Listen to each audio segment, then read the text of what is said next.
rato roeu a roupa do rei de Roma. Olá pessoal, sejam bem-vindos a mais um vídeo deste canal. E dessa vez eu vou falar com vocês sobre o rei de Roma. Ou melhor, os reis de Roma. Ou melhor ainda, o reino de Roma e tudo que o cerca. Pelo menos um resumo. Mas enfim. Então, este vídeo é o primeiro de uma série de 3 vídeos. Pelo menos 3, né? Que eu estou idealizando. Reino de Roma, República Romana, Império Romano. E talvez o Império Bizantino. Mas aí, isso aí já são outros 500. Enfim. Então aqui, nós vamos começar a falar do início, obviamente. O Reino de Roma, um estado monárquico anterior ao Senatus Populusque Romanus, o Império, o Senado com poderes plenos. Tudo isso tem que ter alguma origem, não é? E esta é a origem, o Reino de Roma.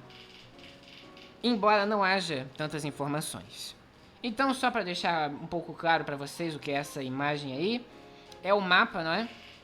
De Roma, desde sua origem até o seu auge, que foi antes mais ou menos aí do reino virar república. Mas, enfim, o que vocês estão vendo em verde desse mapa, só para ficar mais claro para vocês, é o território original de Roma em 753 antes de Cristo. O território que se conhece que Roma era pequititinho. Mas você vê, 50 anos depois, em 700, de 753 para 700, já mais que dobra o tamanho. E de 700, que é o território amarelo, né? O ano 700, como Roma era no ano 700. Então, de 700 para 500, cor vermelha, é como Roma estava antes de virar uma república. Então você percebe que teve um crescimento muito rápido em menos de 300 anos, uns 253 anos, para ser mais exato. Mas enfim. Então você percebe esse crescimento rápido e eu vou explicar para você por que este crescimento rápido ocorreu, não é? Porque são vários os fatores para isso. Mas em geral foi por conta da administração de um ou dois reis lá, que tinha uma política de expansionista muito eficiente. Mas isso vamos ver mais pra frente. Então vamos lá. Não temos muitas informações históricas no sentido de evidência arqueológica sólida. Essa fonte confirma que é isso. Não há muito isso. Aqui no Rei de Roma, isso é uma noção que você tem que ter agora. Guarda na sua cabeça. A fundação de Roma é extremamente debatida, porque não se sabe ao certo como foi. Não se sabe se Rômulo e Remo realmente era Rômulo e Remo, embora já esteja meio que assumido que era Rômulo e Remo. Não se sabe por que um dos dois morreu para a cidade virar Roma. Não se sabe se foram realmente só 7 reis e por que as datas são tão aproximadas de morte, né? Há 30, 40 anos. Óbvio que teve um que teve 20, outro que teve uns 44. Mas as datas são muito próximas e parece que deram uma arredondada, enfim. Não há muitas informações históricas consolidadas a respeito deste reino. Nós sabemos o básico. O básico e, obviamente, as instituições, enfim. Que é o que eu vou falar mais pra frente, pra você não ficar no limbo aí, só com informação do rei, mas não sabe por que o rei tinha que consultar o Senado. Então eu vou explicar isso pra você. Mas espera um minuto. Como Roma surgiu? De onde veio essa ideia de plantar uma cidade no meio de 7 colinas chamada Roma? Nós temos 2 versões para isto. Primeira, que é conhecida como a visão mitológica, ou você deve ter conhecido como a visão da loba capitolina. Esta é uma versão contada na Eneida, de Virgínio, e na Arte Urbi Condita Libri. E segundo ela, depois de um monte de eventos que eu não vou ficar aqui detalhando, porque teve fuga de cidade, assassinato de herdeiro, um rei golpista, outro, um tio maldoso, enfim. Em geral, resumo, nasceu Rômulo e Remo no meio dessa trama toda. Eles são os legítimos herdeiros do trono de Alba Longa, que foi uma cidade fundada por Enéas. Só que eles são jogados numa cesta para poderem fugir dessa perseguição. E, por milagre, são criados por uma loba, a loba capitolina, e protegidos por um pica-pau, que seria uma ave sagrada para o deus Marte. Depois de um tempo, um pastor de ovelhas acaba achando eles e os confia à sua mulher, a Clarência, que era uma prostituta. Após muito tempo, os irmãos acabam decidindo dar um contragolpe nessa cidade de Albalonga e repõem o devido rei, ou seja, põe alguém de sua confiança. Eles não tinham o menor interesse em reinar em Albalonga. Eles resolvem então criar uma cidade própria. Mas aí vem a pergunta. Rômulo pergunta pra Remo: qual vai ser o nome da cidade, irmão? Aí Remo, obviamente, pôs um nome que fazia alusão ao seu próprio. E Rômulo pensou em Roma. O que aconteceu? Não sabemos ao certo. Alguns dizem que Remo cometeu um sacrilégio ao atravessar tal área sagrada e Rômulo teve que matar ele. Ou que no meio dessa discussão de vai ser Rômulo, não, vai ser Remolândia, acabou que Rômulo ficou com raiva e matou Remo e chamou a cidade de Roma mesmo. O que importa, Remo foi morto por Rômulo e a cidade virou Roma. Então, a segunda visão, que é o que as evidências arqueológicas apontam, o que elas dizem? Elas dizem que a loba que amamentou os dois, que criou os dois, e a Clarência são a mesma pessoa. Ou seja, não foi uma loba, foi a Clarência mesmo que fez as duas funções de criação e de encontrar eles na cesta. Por quê? Porque a palavra loba, no latim, é muito parecida com a palavra prostituta. E a Clarência era uma prostituta. Então, pode ter ocorrido algum erro de tradução aí. Em vez de ser a loba capitolina, era na verdade a Clarência. E Roma começou a ser ocupada por volta de 1000 a.C. E por conta desse posicionamento muito estratégico, ou seja, estava perto do rio, perto dos poços de sais, no meio de um monte de cidades que precisavam de um entreposto comercial, pum! Roma cresceu e floresceu como uma cidade comercial. Mas, obviamente, dependia da agricultura, era muito rural nos seus primórdios. E então, entre os séculos 8 e 7 a.C., nós vamos ter um boom populacional na cidade. Por quê?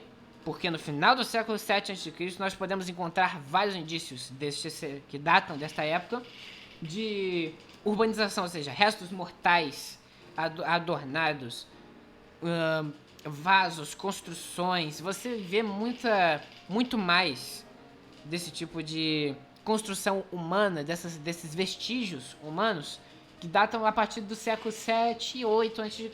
Então você pode se concluir que a partir do século 7 e 8 nós temos a formação da classe privilegiada romana e de um boom populacional. E a partir daí é história. Roma cresce, tem 7 reis, vira república, vira império, o império se parte, vira império bizantino, e enquanto o império do ocidente cai, sobra o bizantino, que cai para os turcos otomanos, que cai em 1922 para o tataro, por causa que eles estavam em crise, que virou a república turca, enfim, vocês já viram isso. A questão do século 20, enfim. A partir daí, Roma cresceu, e é isso que importa no primeiro momento, que eu vou falar mais pra frente dos reis de Roma. Mas eu não posso deixar que vocês saibam dos reis de Roma sem saberem o que cerca estes reis de Roma, não é? De que adianta eu saber que tinha um senado e não saber para que esse senado servia no meio da história dos reis de Roma, que tem sim sua importância.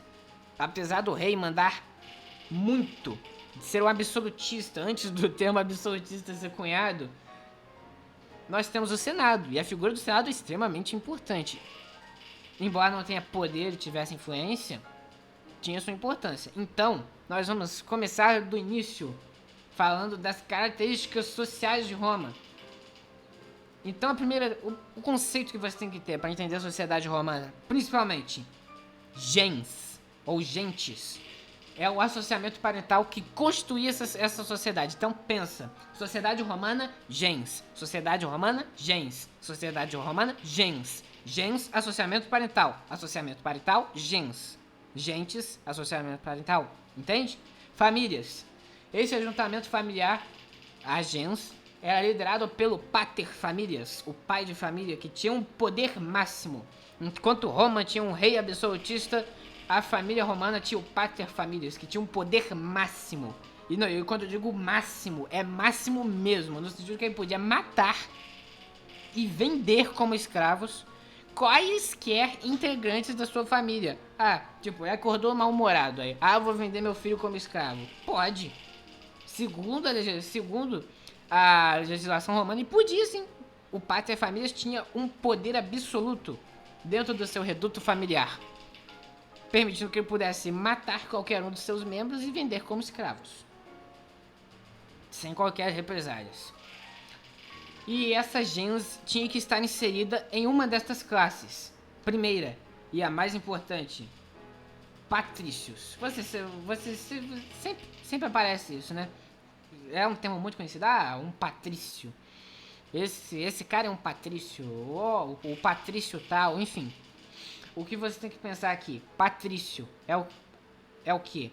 Nobres extremamente ricos. Pessoas podres de ricas. Não tô falando só rico, não. É rico mesmo. Do tipo que precisa de um quarto só pro dinheiro dele.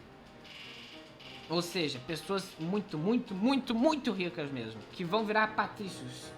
Pessoas altamente privilegiadas que vão ter uma influência altíssima tanto no comércio, quanto na sociedade, quanto até mesmo nas legislações romanas. Abaixo deles, nós temos os clientes, que são as pessoas não tão favorecidas assim, mas que querem seu lugar ao sol. E para conseguir isso, o que eles fazem?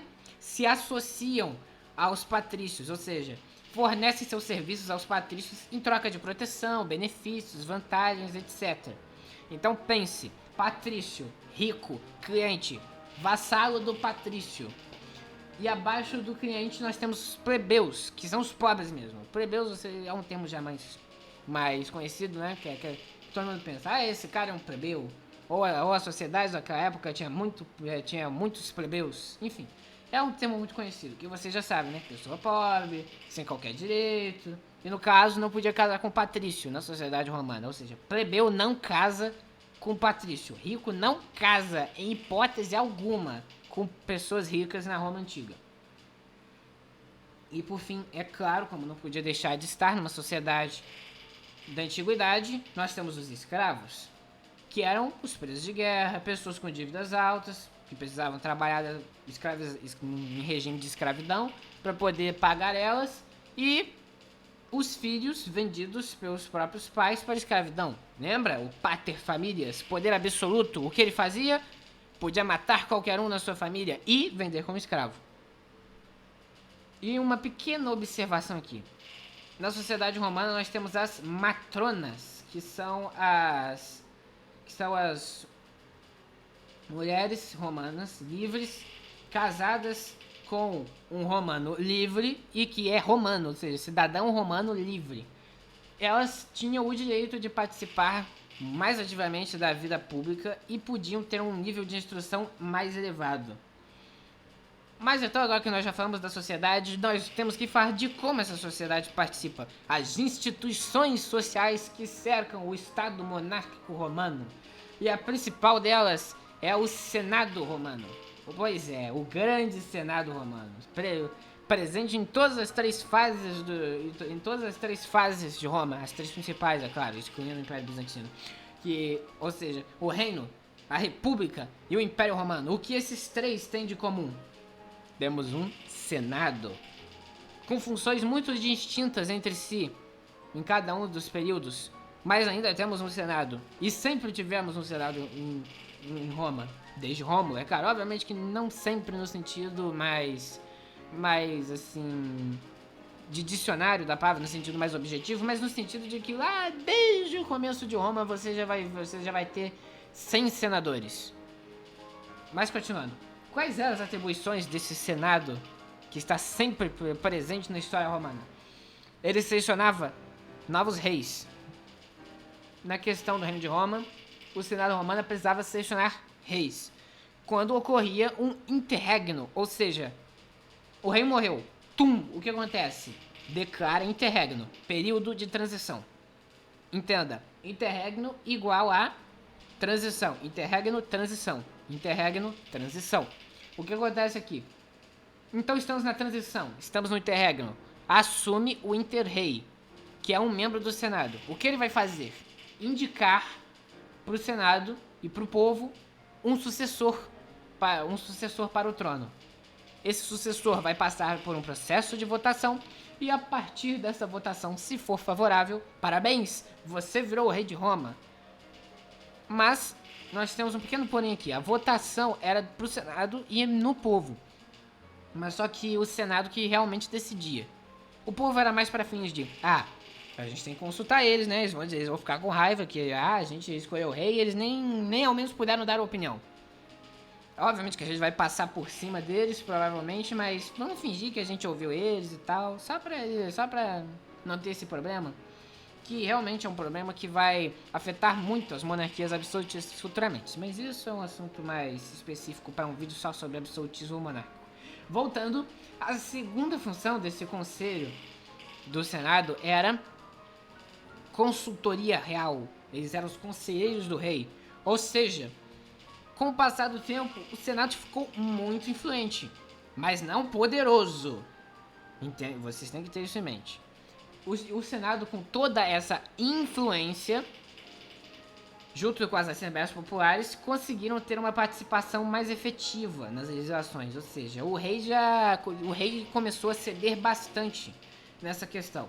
Então o Senado passou a atuar mais como um conselheiro do rei, não apenas como um eleitor dos reis, ou apenas como uma instituição vassala ao rei. Agora não, agora eles dão os conselhos para o rei, que agora tem uma ética, toda uma ética que cerca ele, que nós vamos falar, que é o que eu vou extrair mais em detalhes um pouquinho mais para frente, que vai fazer com que o rei de Roma resolva consultar o Senado e as Assembleias Legislativas antes de fazer as suas medidas monárquicas, suas medidas públicas. Então, como resultado, o Senado ficou influente, não poderoso. Tem que ficar muito claro, isso tem que ficar muito claro na sua cabeça. Ele não é poderoso nesse estado de Roma, não é. Ele é influente. O Senado era influente e não poderoso por quê? Porque ele podia opinar com eficácia, podia opinar com propriedade, podia opinar com altas chances de ser ouvido, mas não podia efetivar as suas opiniões. O rei que tinha o poder necessário para isso. Ele tinha o poder de sugestionar algo para o rei que provavelmente atenderia mesmo por causa dessa ética toda que vai cercar o rei. Mas ele não poderia usar essa sua sugestão e ele mesmo executá-la. Era o rei que tinha o poder, era o rei que detinha a caneta estatal para efetuar toda e qualquer medida. Entenda, no reino de Roma, o rei tem poderes absolutos, mas consulta o Senado e as Assembleias Populares sobre suas opiniões e aí sim faz as suas medidas. Às vezes passa por cima sem dó nem piedade, mas com o tempo cada vez mais começa a ouvir os dois e cada vez mais o rei passa a virar um refém do Senado. Então agora que nós vimos essa função do Senado, nós vamos ter então as Assembleias Legislativas. A tão poderosa Assembleia das Cúrias, é a que geralmente a maioria se lembra, que tinha poderes políticos extremamente limitados, mas tinha, e ratificava as decisões do rei, e ouvia algumas petições populares. Ou seja, a Assembleia das Cúrias, tem que ficar claro na sua cabeça, a Assembleia das Cúrias, questões jurídicas, questões políticas e questões populares. Entenda, as cúrias vão ser meio que um tribunal romano na maior parte do tempo, embora em algumas ocasiões o rei venha consultar eles por serem os representantes do povo romano, junto com o Senado, para decidir se tal medida é realmente pertinente, ou o que eles acham mesmo dele fazer tal medida, enfim. Com o tempo, o Senado e a Assembleia das Cúrias vão ganhar essa influência toda, mas em geral a Assembleia das Cúrias não tinha todo esse destaque que o Senado tinha. O Senado atuava ativamente na política, enquanto ele delegava essas funções mais de júri, de juiz, de carrasco para a Assembleia das Cúrias, que tratava dos assuntos políticos, é claro, mas não muito. Era principalmente julgar e ratificar decisões do rei. E o que é uma cúria? É uma unidade das assembleias. Pensa em colégio eleitoral dos Estados Unidos e você vai entender perfeitamente o que é a Assembleia das Cúrias. É a mesma coisa. Em vez de nós termos, sei lá, 500 votantes, 500 colégios eleitorais, você tem 30 cúrias, formadas por homens com no máximo 45 anos, que vão votar, e a maioria que der em cada cúria vai ser o voto do todo daquela cúria. É o colégio eleitoral versão Roma. Basicamente pensa nisso. E eram 30 cúrias, ou seja, 30 colégios eleitorais romanos com homens de 45 anos que votariam numa discussão de cada uma das cúrias. Por exemplo, cúria 1 deu maioria sim, então a cúria 1 vota sim, mas a cúria 2 deu maioria não, então a cúria 2 vota não. Entendeu? É uma colégio eleitoral, é só pensar. Colégio eleitoral versão Roma. E nós temos a Assembleia Calada. Depois de vermos então uma Assembleia que cuida das questões populares, é claro que nós temos que ter uma Assembleia que cuida das questões religiosas, que é a Assembleia Calada, que tinha plenos poderes religiosos, elegia sacerdotes, discutia questões religiosas, mas fora isso não atuava na área política. Porque pensa, o Senado é extremamente político, atua muito na área da política, na área de eleição de reis. A Assembleia das Cúrias, tá bom, atua na área da política, mas atua muito na área social. Só que aí então sobra a área religiosa, e a Assembleia das Cúrias delega essa função para a Assembleia Calada, que na verdade é antecessora à Assembleia das Cúrias, que aí foi dividindo, partindo dos poderes. A Assembleia Calada que fazia tudo isso, junto com o Senado, mas depois rachou, virou a Assembleia da Calada para a questão religiosa e a Assembleia das Cúrias para a questão social. Mas então, agora nós já vimos basicamente um resumo do que eram essas características sociais, políticas, legislativas, sociais do Reino de Roma. Mas e quanto ao rei? O que ele fazia? Como ele passava o seu tempo? Quais eram as suas funções? Bem, não tem muito segredo. O rei de Roma mandava em tudo. Tudo que ele quisesse mandar, ele tinha o poder e o direito de fazê-lo. Ele tinha poder pleno em toda e qualquer esfera, seja social, política, religiosa, e em tudo que você imaginar, o rei podia meter o bedelho se ele quisesse. Só que nós temos uma pequena limitação em todo esse poder. E qual é essa? A tão falada ética do rei romano. E o que seria essa ética? Eu posso mandar em tudo, eu posso sozinho fazer tudo o que eu quiser aqui em Roma, mas eu não quero e eu não vou na maioria das vezes fazer isso. Por quê? Porque é a ética do rei, ou seja, eu consulto o Senado antes de fazer tal medida, eu consulto a Assembleia das Cúrias antes de fazer tal medida, eu envio o meu decreto para as Assembleias Populares para ratificarem. Perceba, o rei, ele tem poder, mas ao mesmo tempo que tem esse poder, ele delega essas tarefas, ou ao menos envia seus decretos, ou pede opiniões, como uma forma de demonstrar que ele tem boa fé, como prova de boa fé, enfim. Óbvio que ele pode, que ele passava por cima dessas opiniões, ele vai passar muito mais, ele vai começar a rejeitar muito mais as opiniões do Senado lá para o final do Reino de Roma, que aí o Senado vai entrar de cabeça na questão do poder e tal, mas enfim.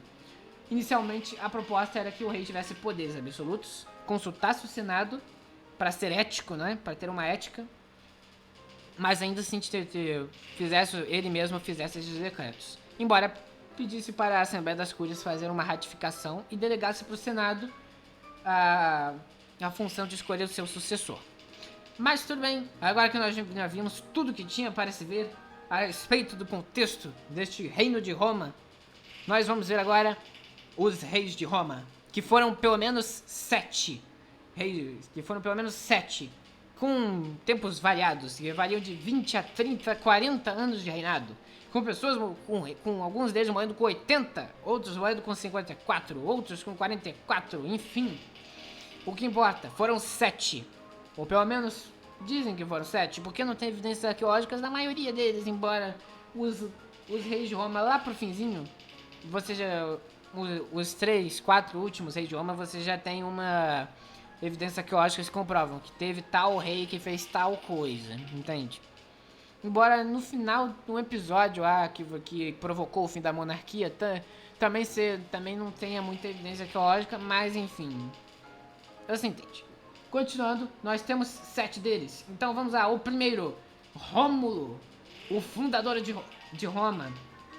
Após a conclusão da cidade, ele convocou toda a ralé para habitar nela. Eu sei. Não é meio que você esperava. Concluir a cidade. Roma está localizada entre 7 colinas, no Lácio, perto de um monte de rio, um monte de poço de sal. A gente vai crescer muito, mas eu tenho que dar uma ajudinha, né? E como eu faço isso? Você está banido, Etrusco, Latino, Sabino e Março e sei lá o que. Você é um criminoso? Está fugindo? Não se preocupe, Roma aceita e Roma quer você aqui dentro. Pode vir que eu te aceito.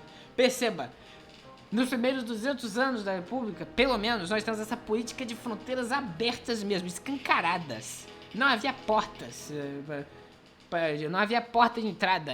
Roma estava toda aberta mesmo, você entrava e pronto, romano, carimbado. Você entrava e já estava carimbado como cidadão romano.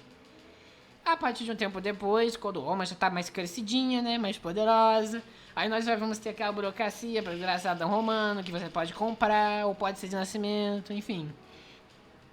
Mas, no primeiro momento, Roma precisava muito de pessoas, e conseguiu muitas pessoas, só que muitas pessoas do sexo masculino. E você sabe o que acontece quando tem muitas pessoas do sexo masculino e não tem muitas pessoas do sexo feminino. O rei de Roma percebeu, nós estamos em crise. O povo tá quase querendo me matar porque não tem mulher suficiente. O que eu vou fazer? Ele teve então a ideia de fazer o famoso rapto das Sabinas, que obviamente não ia dar bom, que era literalmente, simplesmente entrar no território dos Sabinos, ir lá e pegar mesmo. Simplesmente pegar as mulheres dos Sabinos e trazer pra Roma. Aí óbvio que isso não ia dar bom. É óbvio que não ia acabar bem. E não deu em guerra. Mas que por mais incrível que pareça, virou aliança entre romanos e sabinos. Que é o clássico, eu não posso vencê-los. Então, se eu não posso vencê-los, eu vou me juntar a eles. Então, romanos e sabinos fazem um casamento muito forçado e muito conveniente, que não vai ser muito harmonioso com o passar dos anos. Mas tudo bem. O que importa é que estão casados, acabou a guerra, agora Roma não tem mais nenhum problema social. Pelo menos não desse tipo de natureza de desequilíbrio populacional entre homens e mulheres, mas enfim. O que o Rômulo faz agora? Institui o Senado com 100 homens altamente bem-nascidos, pessoas ricas. E essas pessoas ricas, obviamente, têm filhos, e os seus filhos se tornam os patrícios. Daí que vem, não é?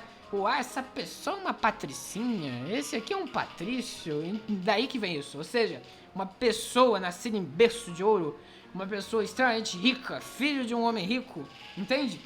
Então é daí que nós temos a questão dos patrícios, que são filhos dos 100 primeiros senadores, os 100 primeiros homens altamente ricos, podres de ricos, que se tornam o Senado romano. Então, como consequência, Rômulo funda as bases para a região romana e a organização social dessa cidade chamada Roma, deste sonho chamado Roma. E ele morre aos 54 anos, de causas desconhecidas. Então assume Numa Pompilius. Ele era sabino, mas não queria ser rei, mas foi convencido pelo pai de que os deuses o queriam no trono, portanto ele foi. Então, o seu reinado foi extremamente pacífico, e aproveitando-se dessa maré de bonança, dessa maré de passividade, organizou a administração de Roma e a religião, morrendo aos 80 anos. O seu sucessor foi Túlio Hostílio, ou Túlios Hostílios, né? Tullus Hostílios, enfim. Ele voltou às guerras, trouxe a guerra de novo para a ambiência romana. Não era tão religioso quanto seus antecessores. Então, durante seu reinado, ele subjuga a cidade de Alba Longa e consolida Roma como a potência dominante no Lácio, que é uma região histórica, né, onde Roma estava inserida, que tinha os sabinos, os lácios, enfim, que você já viu no anterior, os latinos que você já viu anteriormente. Ele morreu após 32 anos de reinado, com seu sucessor sendo Ancus Marcius. Ele era neto de Numa Pompílio, melhorou as defesas romanas e realizou construções marcantes, tais como a Ponte Subilícia, não é? Extremamente famosa, que ficou a partir do século XVIII meio abandonada, como você pode ver nessa foto aí, mas depois foi reformada, enfim, uma ponte muito histórica para Roma. E a prisão marmetina, também extremamente famosa. Graças a esses esforços diplomáticos que Ancus Marcius começa a empreender no seu reinado, Roma consegue se ampliar, se expandir e anexar pacificamente várias aldeias circunvizinhas. Mas, apesar de toda essa passividade, ainda tínhamos guerras civis. Não tão grandes assim, mas no sentido de que os sabinos e os latinos estavam se estranhando e os romanos estavam no meio da linha de fogo, aí isso não vai funcionar, enfim. Ainda assim nós temos esses problemas. Ele vai morrer aos 59 anos, após 24 de reinado. Então, nós temos o seu sucessor, Lucius Tarquinius Priscus, ou Tarquínio Prisco. Ele dobrou o tamanho de Roma. Você lembra quando eu disse que Roma, a partir dos anos entre os anos 700 e 500, mais que dobrou? Foi mais ou menos nesse período. Lembra do rei que eu disse que nesse aqui que teve três reis que fizeram Roma crescer muito? Então, está aí Tarquínio Prisco e Ancus Marcius. Então, esse Tarquínio Prisco dobrou o tamanho de Roma, aumentou o número de senadores, aumentou o efetivo militar, mas não só isso. Ele foi um construtor mais que proeminente. O que ele conseguiu construir? A cloaca máxima, o primeiro sistema de esgoto conhecido da humanidade, o Fórum Romano, uma grande instituição jurídica, e os circos máximos, um estádio gigantesco que era para corridas de cavalo, que tinha um templo fortaleza na colina para o deus Júpiter. Mas, após 38 anos de reinado, ele foi assassinado pelos filhos de Anco Márcio por motivos desconhecidos. Então assume em seu lugar Servius Tullius, ou Sérvio Túlio, que travou inúmeras guerras, fortificou as defesas romanas, melhorou o exército com a adição de táticas militares, aumentando a sua disciplina. Conseguiu realizar o primeiro censo da história, conseguindo dividir a sociedade romana em 5 classes. Ele conseguiu instituir a Assembleia das Centúrias e a Tribal, mas foi assassinado após 44 anos de reinado por sua filha Túlia e seu marido Tarquínio. Então perceba que os 6 reis anteriores eram muito heterogêneos. Nós começamos com um rei que travou algumas guerras, outro que foi mais pacífico, outro que também foi meio pacífico, outro que não é tão religioso, mas travou um monte de guerra, outro que construiu, outro que travou guerra, mas construiu. E agora nós temos Lucius Tarquinius Superbus, ou Tarquínio, o soberbo, o rei corrupto. Ele foi o último rei de Roma. E, para se sustentar após essa questão toda de ter assassinado seu sogro, ele valeu-se da opressão e da violência para conseguir se consolidar no poder. O ponto-chave para a crise da monarquia romana ocorre quando ele permite que seu filho, Sexto Tarquínio, estuprasse Lucrécia, uma mulher romana altamente respeitada na sociedade romana, né? Que é sempre vista como o exemplo que era vista como o exemplo de mulher ideal romana, que foi estuprada e subsequentemente se matou depois do estupro. Como resultado, a população romana ficou indignada. O viúvo de Lucrécia e o parente de Lucrécia foram ao Senado e convocaram uma reunião. Exigiram explicações e providências do Senado, que viu agora que era a hora dele.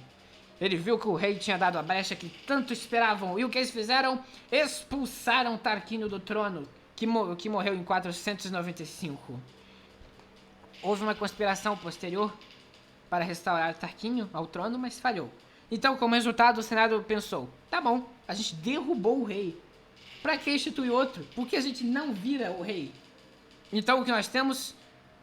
O Senado, no ano de 509 a.C., decidiu abolir a monarquia, transformando Roma no Senatus Populusque Romanus, elegendo Lúcio Júnior Bruto e Lúcio Tarquínio Colatino, que era o viúvo de Lucrécia, como seus primeiros cônsules. Então, vocês percebem que bastou uma besteira fatal de um rei de Roma para que a monarquia fosse derrubada e a república fosse instaurada. Então, agora nós temos essa instituição do Senatus Populusque Romanus, e você deve estar se perguntando, o que é um Senatus Populusque Romanus? Eu vou te falar no próximo vídeo. Então, muito obrigado pela audiência, por ter assistido até aqui. Eu sei que eu demorei bastante para postar esse vídeo, mas eu me preparei bastante. Então está aqui um vídeo muito bem resumido sobre o que foi o Reino de Roma. Então nas cenas do próximo capítulo, o que nós veremos? O Senatus Populusque Romanus, Júlio César, Marco Aurélio, os imperadores romanos? Mas isto são cenas no próximo capítulo.